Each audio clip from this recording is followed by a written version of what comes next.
ماہ ربیع الاول میں رائج بدعات اور رسومات میں سے ایک غیر شرعی عمل یہ بھی ہے کہ بہت سارے لوگ ماہ ربیع الاول اور خصوصاً 12 تاریخ کو شربتیں پلاتے ہیں، دودھ پلاتے ہیں، حلوے، چاول، دیگر کھانے پکا کر تقسیم کرتے ہیں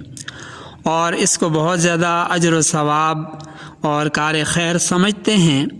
اور اس کے من گھڑت فضائل بیان کیے جاتے ہیں۔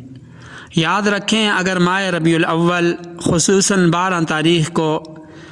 یہ کھانے اس لیے تقسیم کیے جاتے ہیں کہ یہ عید کا موقع ہے تو یہ تو سراسر ناجائز ہے، کیونکہ عیدیں اسلام میں 2 ہیں، یہ تیسری عید کہاں سے آ گئی؟ اور اگر ان سے مقصود صدقہ دینا ہے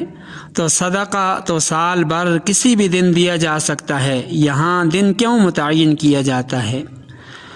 اور اگر اس سے مقصود نبی پاک صلی اللہ علیہ وسلم کے لیے ایصال ثواب ہے تو ایصال ثواب کے لیے نہ تو کوئی دن مقرر ہے، نہ مہینہ خاص ہے اور نہ ہی کھانے پینے کی چیزیں خاص ہیں، بلکہ ایصال ثواب کسی بھی نیک عمل کا کیا جا سکتا ہے، یہاں تو حلوے، چاول اور دیگیں ہی لازم ہیں۔ خلاصہ کلام یہ ہے کہ یہ سب کچھ نبی پاک صلی اللہ علیہ وسلم کے مبارک نام پر بدعات ہیں،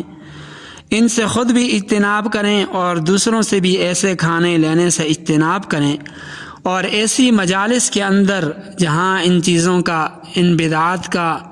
رواج ہو، ایسی مجالس کے اندر جانا بھی شرعاً ناجائز ہے، اس سے بھی اجتناب کرنا چاہیے۔